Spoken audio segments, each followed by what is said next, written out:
Bonjour Jean-Michel Vernochet, je suis ravie de vous accueillir sur Tribune Libre. Vous avez été journaliste au Figaro, vous êtes auteur, essayiste, géopolitologue. Et je vous reçois ici d'abord pour parler d'un sujet qui nous préoccupe, qui est brûlant. Nous pouvons admirer sur Internet votre page Wikipédia, truffée de l'expression extrême droite. Qu'est-ce que l'extrême droite et êtes-vous d'extrême droite ? Oui, au départ, il n'y avait que le titre, l'intitulé qui me présentait comme un essayiste, journaliste français d'extrême droite. Alors, à plusieurs reprises, je suis intervenu pour leur dire, mais si j'avais été d'extrême gauche, l'auriez-vous mentionné? Et puis après, apparemment, ça a pris de l'ampleur et l'entièreté du texte est caviardée par extrême droite, comme un leitmotiv. Mais on sait depuis le grand génie français qui s'appelait Gustave Le Bon, l'inventeur de la publicité moderne, même si elle s'est trouvée développée aux États-Unis par le neveu, entre autres, le neveu de Sigmund Freud, que c'est la répétition qui finit par marquer. À force de répéter, ça devient une vérité, ça devient une évidence, ça devient un fait, c'est banalisé. Alors d'extrême droite, je voudrais qu'on m'explique ce qu'est l'extrême droite. Moi, je ne sais pas très bien. Je constate une chose, c'est qu'aujourd'hui, tout le monde, si vous n'êtes pas à l'extrême gauche, vous êtes à l'extrême droite. On n'a plus le choix, à part M. Macron qui voudrait essayer d'inventer ou de réinventer une sorte d'extrême centre. Mais on sait que le centre, ça peut être le zénith, ça peut être aussi le nadir, c'est-à-dire un puits sans fond. Et je crois que le puits sans fond, nous y sommes presque. Et donc, tout le monde est d'extrême droite. Dès que vous dites un mot de travers, vous êtes d'extrême droite. Je pense que penser est devenu non seulement extrêmement suspect, mais penser est devenu une sorte de délit. Vous n'avez plus le droit de sortir des rails. Et ces rails, c'est très simple. Ce sont les rails aussi de l'ignorance, de l'hébétude, de cette espèce de glacis médiatique qui uniformise tout. J'ai dit glacis, mais je devrais prendre plutôt l'image d'une sorte de voile de mycélium, de voile de moisissure qui recouvre les esprits, qui recouvre tout. Ce qui me frappe, c'est l'ignorance abyssale de mes contemporains et une ignorance qui est soigneusement fabriquée et entretenue. Mais alors, comment peut-on définir l'extrême droite, la vraie, celle qui n'est pas une étiquette mensongère? Alors, c'est vrai que j'ai écrit un livre qui s'appelait La guerre civile froide, et pour montrer qu'il fallait dépasser ces concepts. D'ailleurs, plus personne ne sait très bien ce qu'est être à gauche. Vous remarquerez, on nous parle toujours des valeurs de la République. Certains utilisent timidement le mot de principe, mais il n'y a pas de principe, il y a des valeurs. Personne ne sait ce que sont les valeurs de la République, ni les valeurs, à part un droit sacralisé comme celui de l'avortement, par exemple, ni les valeurs de l'Europe, les valeurs, ils défendent nos valeurs.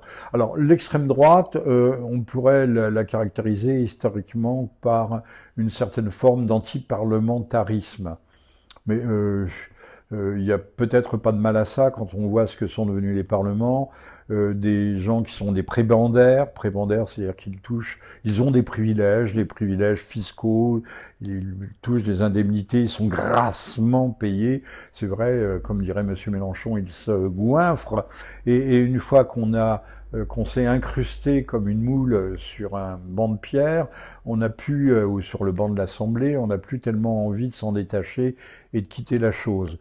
Donc, pour moi, le parlementarisme est déjà quelque chose de corrompu moralement, corrompu par, encore une fois, les privilèges qui sont, je dis bien privilèges, qui sont octroyés à la classe législative. Maintenant, il faut savoir que les parlements coûtent très cher, mais sont des parlements croupions, puisque les décisions sont prises dans des instances non élues. Je ne parle pas du Parlement européen, mais à la Commission européenne, 80% des textes que l'Assemblée nationale traite, elle les retraite, elle les adapte au droit français, mais ce sont des directives européennes.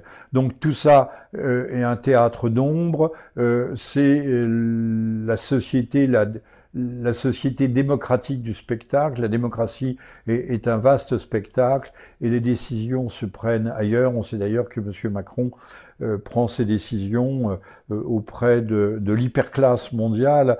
Il a été fabriqué comme M. Mitterrand en partie, mais plus encore M. Chirac et compagnie, tous ceux qui l'ont suivi par cet homme, Attali, qui était une prémonition du Forum économique mondial et de son agenda, comme on dit, c'est un mot américain, son agenda, son programme, son projet 2030.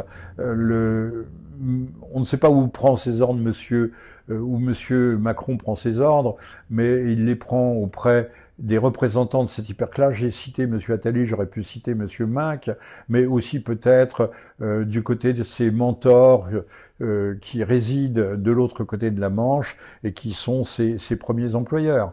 Qui sont les patrons de M. Macron et on répondra. Alors maintenant, pour l'extrême droite, dès que vous vous mettez à penser ça, dès que vous êtes anti-parlementaire, vous êtes d'extrême droite. C'est vrai aussi, il y a quelque chose, même si ce n'est pas dit, l'enracinement, le fait de considérer que nous appartenons à la terre où nous sommes nés, que ceux qui parlent en nous, ce sont nos aïeux, ce sont nos aïeux, nos ancêtres, et que nos morts ont une présence et des droits sur nous, que nous ne sommes en fait que des détenteurs d'un patrimoine, qu'il soit culturel, spirituel, historique, confessionnel ou autre, que nous devons transmettre. Il est évident que si on est, comme le dénonce aujourd'hui M. Macron, immigrationniste, ou pour la créolisation, joli mot, mais qui est un mot linguistique, qui signifie pas du tout ce que voulait dire M. Mélenchon. Si nous nous créolisons, eh bien nous n'appartenons plus à aucun monde. Je rappellerai que le Brésil, pays créolisé par excellence, il existe 30 à 40 mots pour désigner les différentes nuances de race. Ce qui veut dire que le phénomène racial n'a jamais été autant présent dans les sociétés métissées et qu'aujourd'hui, avec l'idéologie wokiste, eh bien, on veut au contraire raciser, communautariser nos sociétés pour avoir décolonisé un certain nombre de peuples, de nations, d'ethnies, en Afrique notamment, eh bien, il faudrait les réimporter et recréer les clivages tribaux, ethniques, claniques qui existaient antérieurement. Ce n'est pas le creuset républicain, je ne pense pas que cela soit ça, mais je pense qu'aucune nation, peut-être faudrait-il réhabiliter la notion de nation et la nation elle-même, ne peut pas exister sans une certaine homogénéité ethnique. C'est ce qui avait naguère lancé l'ancien Premier ministre japonais Nakasone pour expliquer le miracle économique. Au lendemain de la guerre, le Japon, pays failli, pays vaincu, était parvenu à être assez rapidement la troisième puissance économique du monde. Donc voilà, alors si c'est ça être d'extrême droite, c'est vrai que l'enracinement, tel que l'aimait Simone Veil, l'enracinement, je parle de Simone Veil la grande, la philosophe, celle qui ne s'est jamais convertie au catholicisme, mais qui l'était profondément en son cœur, avait si bien vu et si bien exploré. Donc, ce qui désigne la réelle extrême droite, c'est toujours une idée de violence. Bah, écoutez, si on regarde, on a dit le nationalisme c'est la guerre, mais qui fait la guerre depuis plus de 2 siècles, depuis sa naissance, ce sont les États-Unis, la plus grande démocratie du monde. Ils sont en guerre permanente. Je crois que ça se compte les décennies sans guerre, à part l'ère Trump, mais Trump c'était 4 ans. Hein. L'Amérique est en guerre perpétuelle. On nous dit aussi que l'Union européenne, c'est la paix. Mais regardez bien, depuis 93, l'Union européenne est née dans la guerre. Depuis le traité de Maastricht, il y a eu les guerres balkaniques qui sont achevés en 99 avec le démantèlement de la fédération yougoslave. Nous sommes perpétuellement en guerre sur nos frontières. Il n'y a plus de guerre intérieure, encore que maintenant. Alors, on dit l'Ukraine c'est l'Europe. Ben non, il faut savoir, c'est l'Union européenne, l'Europe, ou c'est l'Ukraine et la Géorgie. Voilà. Donc, on joue sur les mots, on abuse des mots. Donc, dire que les Black Blocs, les Antifa et les que sais-je encore, qui sont de gauche, voire d'extrême gauche, sont des doux, des pacifiques et des doux et de braves gens développant des comportements iréniques. Je crois que c'est faux. On a guère vu de violence de droite, voire d'extrême droite, toutes ces dernières décennies, mais il suffit, vous savez bien, c'est ce qu'on appelle l'inversion accusatoire, il suffit de projeter sur l'adversaire ses propres défauts, ses propres faillites, hein, les rébellions, les je sais pas quoi de la terre, là. Soulèvement de la terre. Les soulèvements de la terre, qui sont pas des damnés de la terre non plus, puisque ce sont la plupart du temps de jeunes bourgeois, de jeunes bobos. Et bien, ces soulèvements de la terre ne sont pas d'extrême droite. Enfin, je ne crois pas. Les casseurs, on sait bien que le mouvement des Gilets jaunes, qui n'était pas ni d'extrême droite, qui était simplement un mouvement populaire, a été pourri, a été discrédité par des mouvements d'extrême gauche qui étaient pilotés en sous-main par le ministère de l'Intérieur. C'est une évidence. C'est comme le dit Xavier Hofer, qui connaît la chose, on le voit de temps en temps sur CNews, mais il n'est pas forcément d'extrême droite pour autant. C'est un criminologue, spécialiste de l'affaire Epstein d'ailleurs, entre autres. Oui, et Hofer nous précise bien que depuis des décennies, tous les Black Blocs, les Antifa et compagnie sont des gens qui sont suivis, pistés et infiltrés par le ministère de l'Intérieur. Donc quand ils arrivent à Paris, parfois en venant d'Allemagne, on sait très bien qu'ils passent les frontières, qu'ils ne les passent pas. Beaucoup sont fichés S, mais ça ne gêne pas aujourd'hui le néo-Front populaire d'avoir un fichier S dans ses rangs, puisqu'il est bien connu, il faut bien le comprendre, il y a une bonne violence et il y a une mauvaise violence. La mauvaise violence à droite et à l'extrême droite était la violence verbale, mais même pas verbale, la violence de la pensée. Le wokisme a inventé, et je termine là-dessus, une très jolie expression en parlant de violence épistémologique.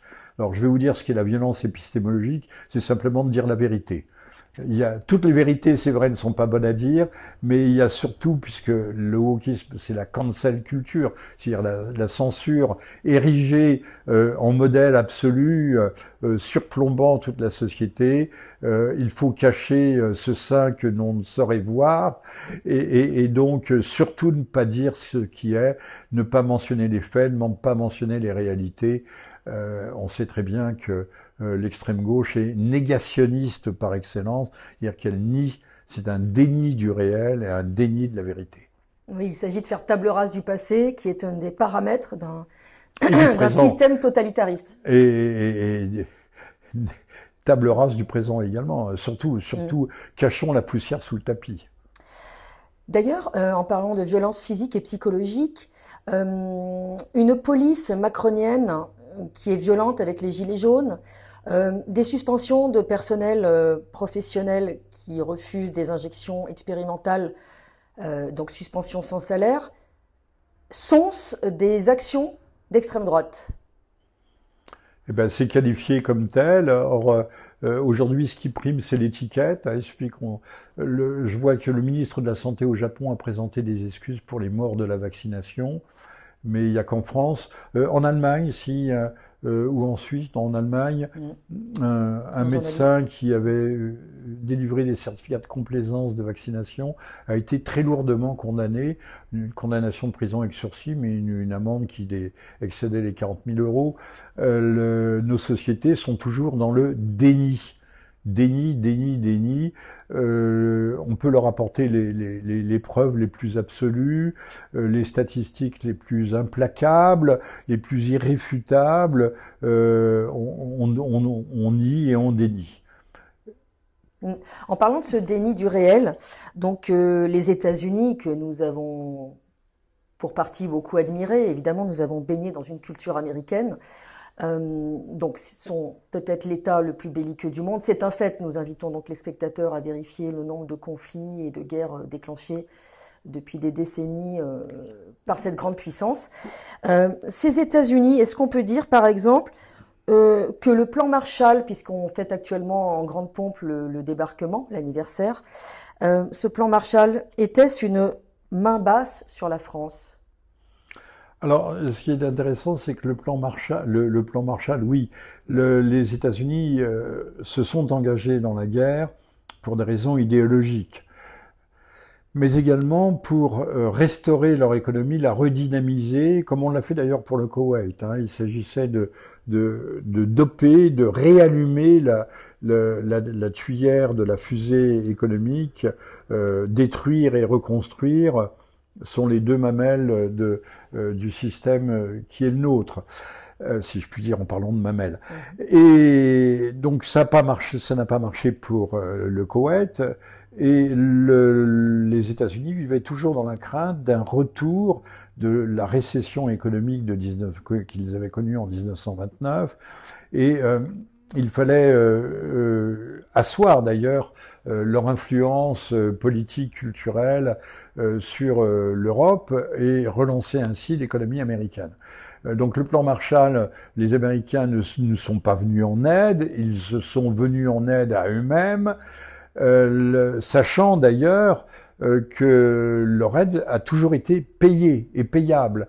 Il y a un économiste, un banquier qui s'appelait Homberg, qui a négocié la dette française à Washington. Ça a duré des décennies, jusque dans les années 30. La dette française n'a été épongée qu'à grand-peine. L'Ukraine paiera aussi sans doute en livrant ses termes, les fameux tchernosium, en livrant ses termes pour rembourser les prêts-baux, le prêt-bail, les prêts-baux consentis par les États-Unis. Ça a été la même chose au lendemain de la Seconde Guerre mondiale. Les États-Unis font payer, les États-Unis ont un côté proxénète, ils font payer leur aide, sont des protecteurs mais payants. Donc le plan Marshall a été officiellement consenti, créé pour restaurer les économies face aux dangers communistes. Ce n'est pas faux, l'explication est vraie, mais il y a des explications ultimes et cachées. Vous savez, dans l'histoire et dans le monde, dans la vie, il y a des sédimentations, il y a des couches sédimentaires successives. Et les couches superficielles cachent bien évidemment les couches profondes. Donc ça c'est une chose qui est acquise. Le plan Marshall a aussi masqué une colonisation culturelle réelle. Il faut lire les livres de ce grand cinéaste français qui était un homme de gauche, qui était anarchiste, Claude Autant-Lara. Il a terminé au Front National, comme par hasard. Il a été le doyen des parlementaires du Front National à Bruxelles, et en tant que doyen, il a prononcé un discours que l'on doit toujours trouver sur la toile quelque part. Et tout l'hémicycle avait été, si on peut parler d'hémicycle, avait été déserté parce qu'il ne fallait pas entendre la parole de la bête immonde. Ce qui est quand même à la fois paradoxal et cocasse, puisque c'était un homme d'extrême gauche. Donc il a écrit Les Fourgons du Malheur. Il avait amplement décrit la colonisation culturelle du cinéma par le cinéma américain, le processus d'américanisation, puisqu'il n'y avait pas eu on va revenir sur le débarquement, il y avait eu une conquête militaire, mais qui n'était pas suffisamment assise. Donc il fallait, comme on ne peut plus conquérir véritablement les corps d'un seul coup, on prend son temps et on planifie la conquête des esprits et même la conquête des âmes.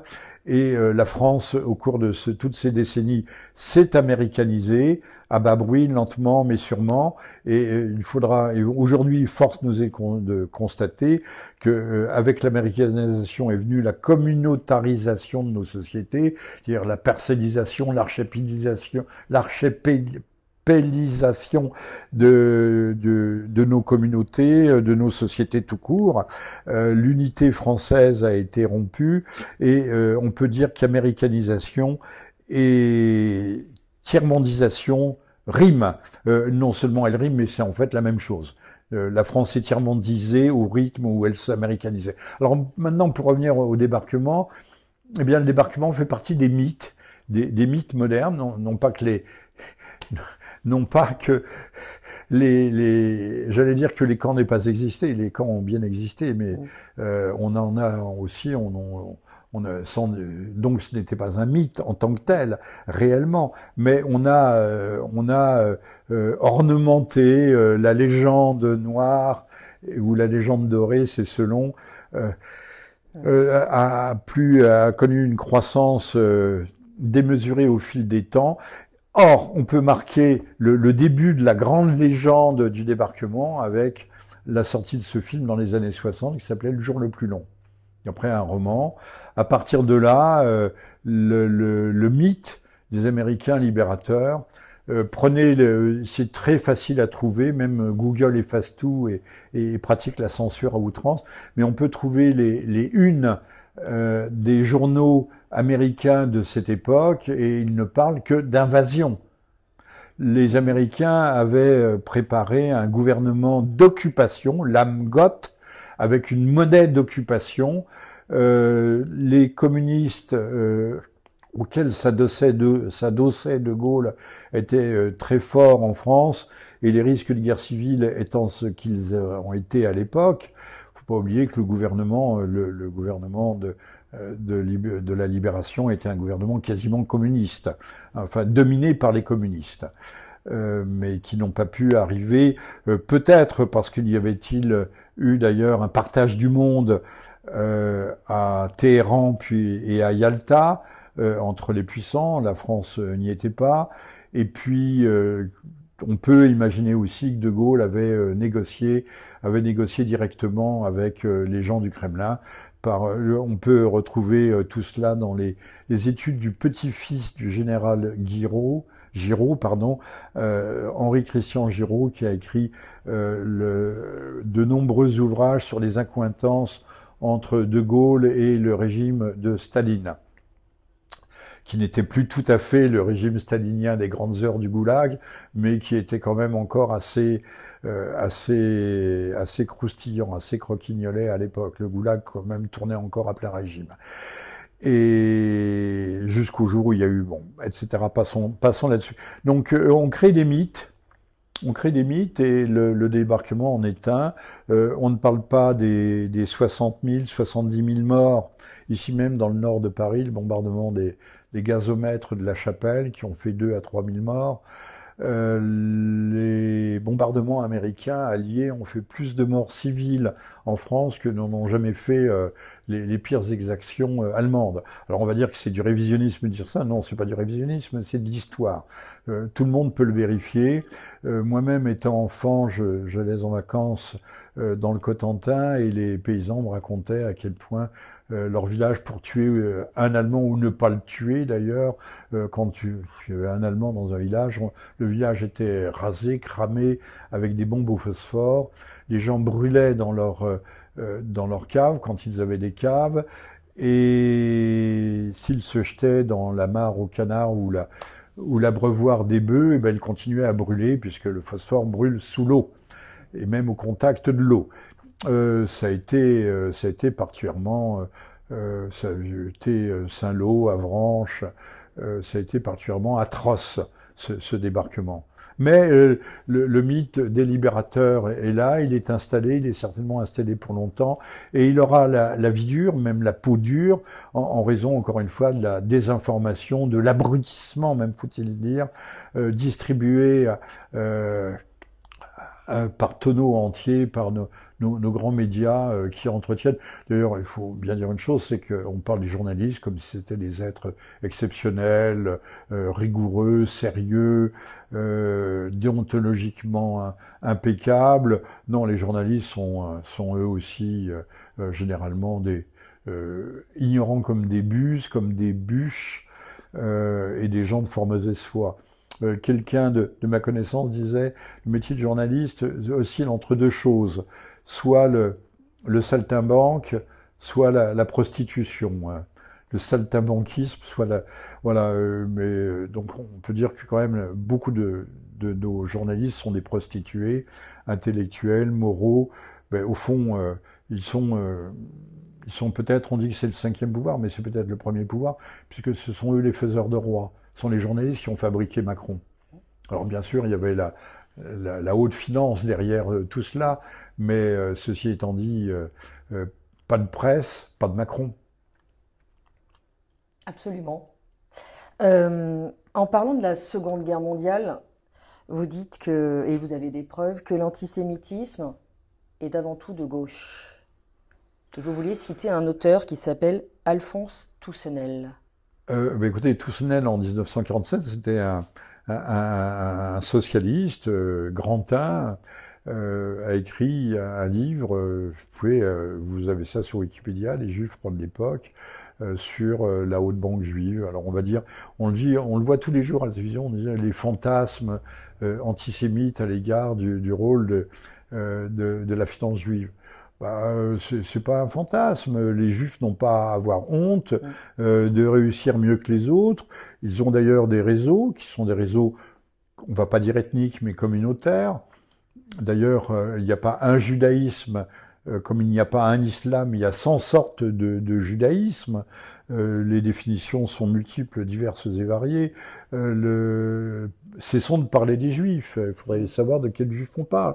Comme de parler de l'extrême droitisme. Encore une fois, de toutes les nuances du gris.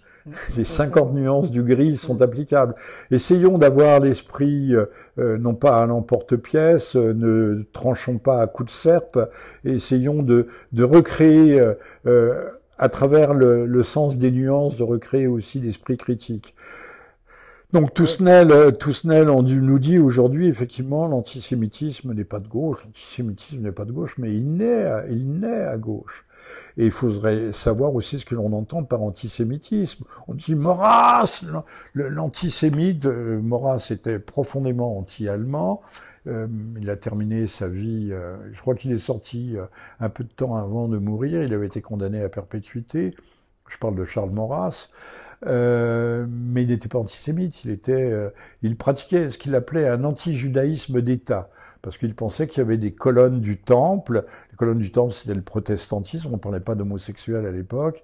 Le protestantisme, la finance, les socialistes et les juifs. Mais il n'était pas antisémite au sens moderne. C'était pas un antisémite raciste.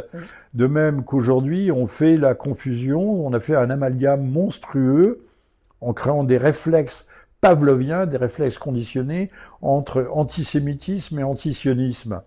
Non, là aussi, il faudrait apporter des nuances. Bon, alors, pour revenir aux origines, à l'étymologie antisémite de la gauche, on va citer le nom qui est prodigieux, mais ça s'efface. Google fait bien son travail. Comme dans les westerns, on voyait un Indien avec une branche qui efface les traces. Proudhon, inventeur du socialisme. Proudhon a écrit des pages d'une violence, d'une virulence digne de Martin Luther. Je ne parle pas de Martin Luther King, je parle du fondateur du luthérianisme, c'est-à-dire de la réforme luthérienne. d'une violence extrême, extrême. Et à une certaine époque, on pouvait encore, parce qu'il y avait des gens intelligents, on pouvait trouver de grands intellectuels juifs qui psychanalysaient ou essayaient de comprendre, de décortiquer la pensée de Proudhon. Proudhon, le fondateur du socialisme, de l'idée socialiste moderne, était fondamentalement antisémite. Alors, je vous dirai pas ce qu'il disait, parce que même citer Proudhon, j'imagine, tomberait sous le coup de la loi, mais c'était au-delà de tout ce que l'on peut imaginer. Et puis, il y a une longue tradition. Marx était-il antisémite quand il écrit La question juive? Pour lui, il fallait, Marx, qui était un messianiste, voulait le retour à l'Éden primitif, ou plutôt l'arrivée d'un monde parfait, et il disait dans son essai sur la question juive, il disait mais enfin bon, c'est un faux problème, on va pas libérer les Juifs. Le problème n'est pas de libérer les Juifs, le problème c'est de libérer l'humanité. Donc, il réglait la question ainsi. Je vous renverrai à Abraham Léon aussi. Abraham Léon est mort à Auschwitz, mais là, personne n'ose dire qu'il est mort, qu'il a été gazé, tout simplement parce qu'il est arrivé malade à Auschwitz et qu'il est mort de maladie. Abraham Léon a dit, c'est pas point de vue, c'est analyse matérialiste de la question juive. Les éditions Contre-Culture l'ont réédité ces temps-ci. C'est proprement, c'est une charge qui pourrait être considérée comme antisémite. C'est une charge très grave contre le rôle des Juifs dans l'histoire moderne, dans l'économie moderne, dans la pratique de l'usure, dans la pratique également du trafic des êtres humains, de la traite des êtres humains, depuis la haute antiquité. Alors on retrouve ça aussi chez un homme qui a voulu là aussi, Contre-Culture l'a réédité, c'est l'histoire de l'antisémitisme de Lazare. C'est un livre tout à fait remarquable. Il dit, oui, bien sûr, mes coreligionnaires, puisque Lazare était juif, ça a été écrit au moment de l'affaire Dreyfus. Mais ils ont des circonstances atténuantes, certes. Mais ce qui expliquait, il voulait essayer de comprendre pourquoi, à travers l'histoire, notamment l'histoire occidentale, la communauté judaïque avait été, ou hébraïque, ou judéenne, comme vous voudrez, avait été à ce point persécutée, c'est-à-dire souvent expulsée. Hein. Le royaume de France procède à plusieurs expulsions, sous Saint-Louis notamment, donc Louis IX, et chez son fils, lequel celui qui va venir après, ça me reviendra. Mais c'est vrai que la communauté juive était mal vue, et pas seulement pour des motifs religieux, pour le motif d'avoir été le peuple déicide. L'Église moderne, l'Église conciliaire procède aussi à la révision, révise ses textes sacrés. Il y avait des prières au moment de Pâques, tout est effacé petit à petit, et la charge de la preuve a été renversée. Aujourd'hui, il n'y a plus qu'un seul, dans la mort du Christ, plus qu'un seul coupable. C'est Ponce Pilate. Ça mériterait de revenir sur la question. L'Église elle-même s'est reniée au profit de ses frères aînés. Elle est devenue petit à petit, d'ailleurs, à partir du Concile Vatican II, donc à partir des années 60, elle a inventé un concept, celui de judéo-chrétien, qui n'a strictement, théologiquement, philosophiquement, spirituellement aucun sens.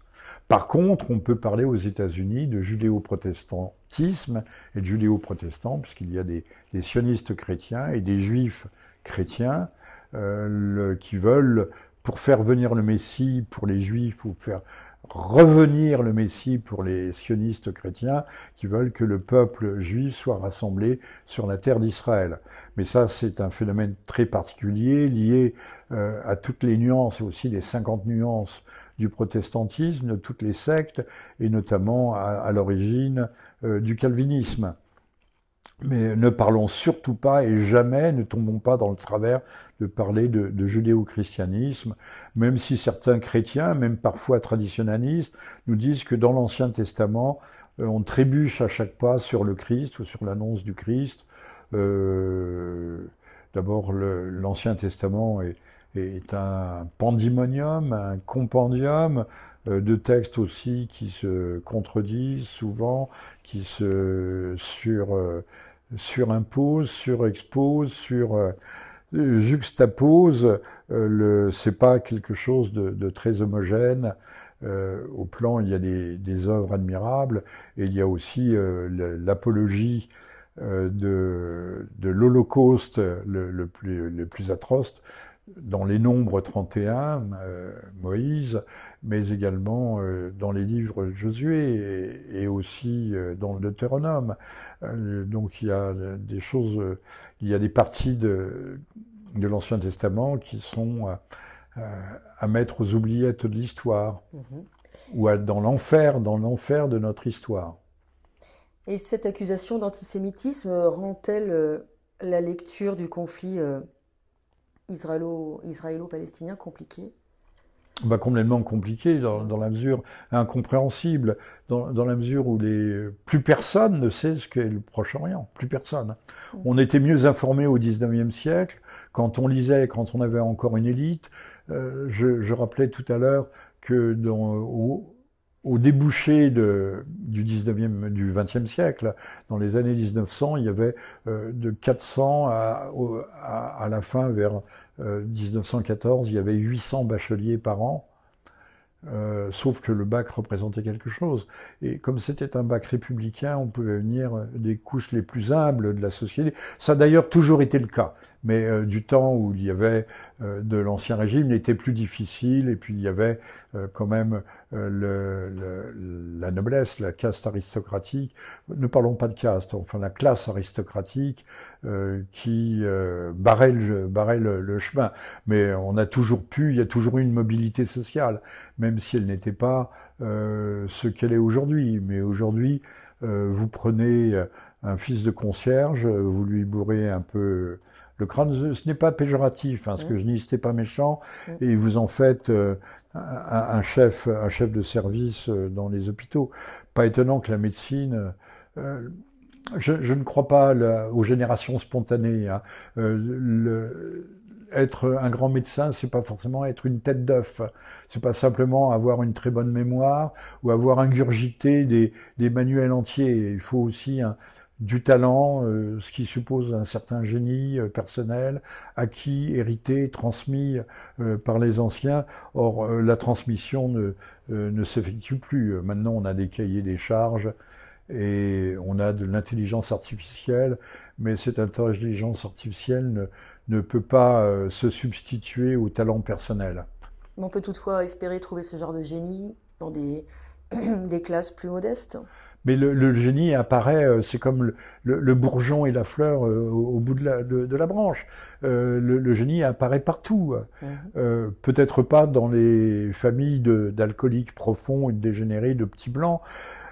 J'ai bien dit de petits blancs parce que ça existe. Je vous renvoie au film de Borman, Délivrance.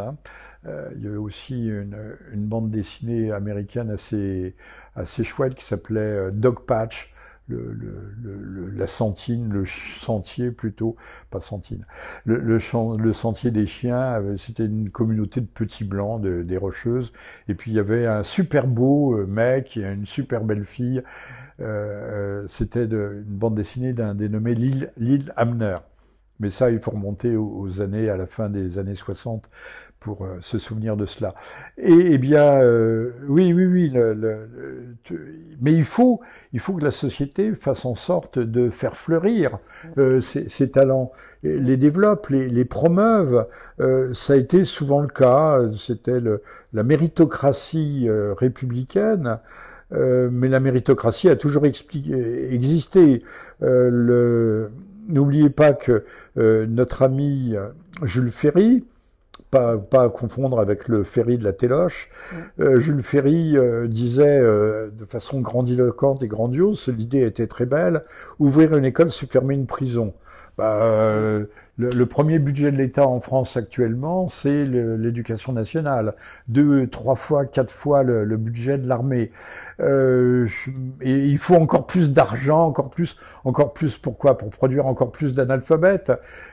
Les prisons débordent, craquent. Donc échec aussi de cette idéologie. Je rappellerai que Jules Ferry avait une autre idée de notre mission, de sa mission, de la mission de la France, puisque ce sont les socialistes, on parlait de la gauche, qui ont été les promoteurs de la colonisation.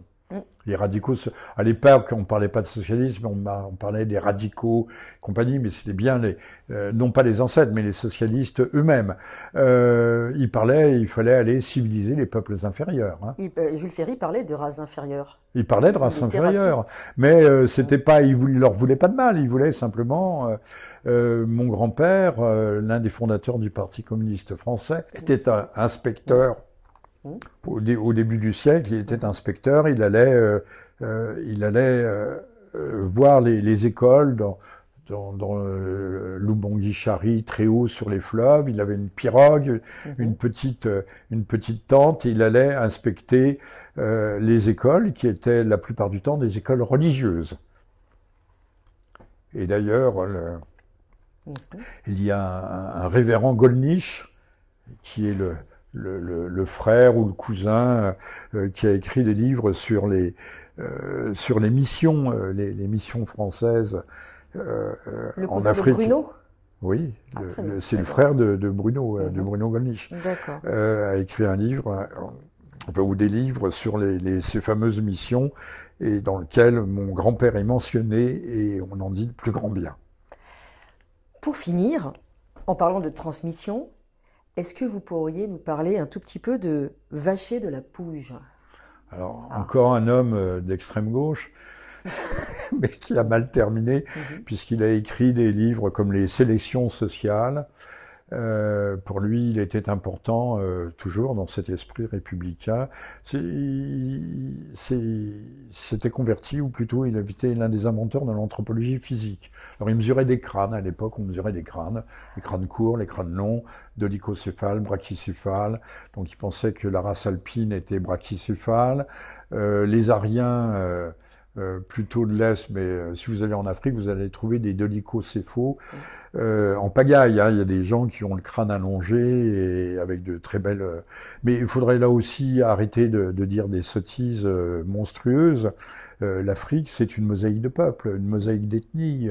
Les peuples du Sahel ne sont pas les peuples de la forêt, les peuples de la côte ne sont pas les peuples de l'intérieur, avec des différences qui sont extraordinaires, mais que nous ne voyons pas et que nous ne savons plus voir. D'ailleurs, je me souviens qu'au moment des grands massacres du Rwanda, les intellectuels éclairés du journal Le Monde nous disaient que la notion d'ethnie était une notion inventée par le colonisateur. Il n'y avait pas d'ethnie. Bon, il n'y a pas d'ethnie, c'est tous les mêmes. Alors ne parlons pas de tribus ou de clans. Enfin, tout le monde sait que si l'Afrique souffre de quelque chose, c'est bien que les chefs d'État ou les ministres travaillent en priorité pour leur village, c'est-à-dire pour leur clan et pour leur tribu, ou pour leur ethnie. Voilà. Alors donc le Vacher de la Pouge a écrit aussi un livre. Il n'a pas été réédité par Contre-Culture parce que c'est pas très savant. Hein. L'arien et son rôle social. Donc vous voyez, l'arien, ça. Mais à l'époque, tout le monde était raciste. On nous parle de la gauche, mais Léon Blum reprend les propos de Jules Ferry sur les races inférieures et nos devoirs à l'égard des races inférieures. Léon Blum, le Front populaire, hein. Léon Blum, qui était aussi pas piqué des hannetons, c'était un sacré bonhomme celui-là. Et donc, à l'époque, dans l'entre-deux-guerres, il y a un grand anthropologue, ethnographe, Lévi-Bruhl, qui était donc juif, et qui a écrit des livres sur les mentalités prélogiques, les mentalités des peuples inférieurs, des races inférieures. Donc c'est pas une invention allemande, hein, c'était dans l'air du temps. À l'époque, ça faisait. D'ailleurs, on parlait communément de la race française. Il n'y a pas de race française, mais la France, c'est une nation, donc c'est un creuset dans lequel se sont fondus différents peuples. Mais c'est vrai qu'il y a une homogénéité ethnique, culturelle, historique, confessionnelle, qui se creusait. La France s'est forgée en 1000 ans, et maintenant on est en train de la défaire en 40 ans. Voilà, depuis Monsieur Mitterrand. Et Vacher de la Pouge condamnait l'Église, mais pas pour des motifs anticléricaux, parce qu'il considérait que les prêtres représentaient une élite, et que cette élite ne se reproduisait pas. Donc il voulait la transmission génétique.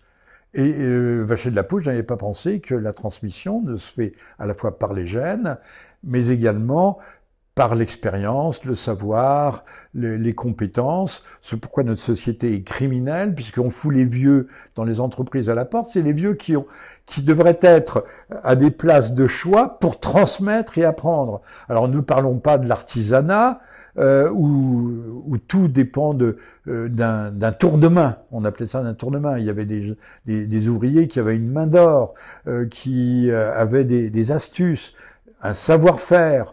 Et ce savoir-faire n'est plus transmis puisqu'on fout les vieux à la porte. Les vieux coûtent trop cher, il vaut mieux prendre des jeunes, mais on s'aperçoit que pour remplacer un vieux, il faut prendre 2 jeunes, ce qui est très bien, mais qu'on paye le double, parce que les jeunes, il faut aussi les payer, il faut qu'ils bouffent, et éventuellement, peut-être, s'ils ont de la chance, qu'ils fondent une famille. On vient de le voir, et je termine par cet exemple, sur la transmission des savoir-faire. On sait plus faire les cuves pour nos centrales nucléaires. Tout d'un coup, on a découvert que les éoliennes, c'était bidon, c'était une arnaque. On enrichissait le Siemens, donc les turbines allemandes, le photovoltaïque est chinois, et que ça ne produit pas qu'une électricité aléatoire, alors qu'il faut des flux continus et qu'on puisse maîtriser, régler. L'électricité, ça ne se conserve pas, enfin, sauf difficilement. Vous savez, pour conserver de l'électricité, on fait descendre de l'eau dans des turbines, et puis ensuite, avec l'électricité produite, on remonte l'eau dans le barrage et redescend. C'est comme ça qu'on conserve de l'électricité. Bon, et donc, notre industrie du nucléaire est sur le flanc. On a perdu 10 ans, 20 ans, parce qu'on n'a plus les compétences. On ne sait plus faire des soudures. Hein, il faut des soudeurs hyper spécialisés, il faut des ouvriers d'une très haute qualification et doués aussi de talent. Les savoir-faire se sont perdus et ça se perd très vite s'il n'y a pas de transmission. Donc, Vacher de la Pouge, les sélections sociales, il disait que les sélections sociales étaient catastrophiques justement dans la mesure où elles barraient, donc c'est l'homme non pas de gauche, mais critique de la gauche qui parlait, dans lequel elle barrait, puisque l'idéologie fondamentale, c'est tous égaux, on repart tous à zéro à chaque génération, et du passé, des générations faisant table rase, il suffit d'ouvrir les portes de l'université. Regardons le nombre d'échecs de la première année d'université qui sont devenus des dépotoirs. Hein. La sélection doit se faire avant, elle ne doit pas se faire après. Et là aussi, la bonne idée républicaine, la véritable valeur républicaine, c'est de permettre aux meilleurs, justement, de devenir ces élites dirigeantes, mais dans le meilleur sens du terme, pas des élites à tête d'œuf, hein, parce que les Anglais appellent des gens clever ou intelligent. C'est extrêmement péjoratif, des élites qui soient susceptibles qu'on fasse passer par l'entreprise aussi. Hein. Monsieur Gave nous rappelle que Monsieur Attal, lui, je ne sais pas comment il peut diriger la France, il ne sait même pas ce qu'est une entreprise. Hein. Il ne sait pas ce que c'est qu'un bilan, il ne sait pas ce que c'est des ressources humaines, il ne sait rien. Les gens qui nous dirigent ne savent rien. D'ailleurs, je termine, je conclus ou je ne conclus pas là-dessus. Je ne sais pas où ils ont été chercher Madame Hayet, qui était pire que Madame Loiseau, mais Madame Loiseau poursuit une carrière au Parlement européen. Madame Hayet, comme cruche, c'est pas méchant, une cruche. Je ne sais pas où ils ont, à croire qu'ils avaient envie de perdre. On peut même se poser la question. Ou alors, ça veut dire qu'il y a une telle pénurie de personnel comprend celui qui accepte de se sacrifier. C'est une mise en scène. Alors, Monsieur Attal, on l'a mis face à Monsieur Barnier. Il se débrouille bien d'ailleurs, mais il serait utile de dire que si on ne vote pas pour l'extrême gauche, ni pour l'extrême centre, ni pour Monsieur Macron, ni pour Monsieur Méluche, l'internationaliste immigrationniste qui veut la créolisation à outrance et l'ouverture complète de nos frontières, c'est le programme du très grand capital. Monsieur Mélenchon est un candidat lui aussi de la haute finance, mais de la haute finance qui a envie d'aller vite. Celle de Monsieur Macron était un petit peu plus prudente, un peu plus traditionnelle, si je puis dire. Eh bien, il faut être sans illusion. Quand on voit Monsieur Bardella rencontrant Monsieur Attal, c'est copain comme cochon. Il faut, si vous voulez voter pour un peu ce qui se prétend être à droite, il faut le faire sans aucune illusion. Aucune. Tout le monde a vu la photographie dans laquelle Bardella pratiquait les attouchements maçonniques au troisième grade, au troisième degré, donc les attouchements de maître avec Monsieur Attal, hein, l'index sur le poignet et le pouce sur le dessus, et ces gens-là se regardaient, ces deux hommes, ces deux individus se regardaient quand même avec les yeux de chimène. Hein. Ils avaient l'air d'appartenir au même monde, ou un monde de technocrates, et de technocrates qui n'a qu'une vision extrêmement abstraite, extrêmement déconstruite déjà de ce qu'est la société civile, de ce qu'est la France réelle. Et l'humanité. En général.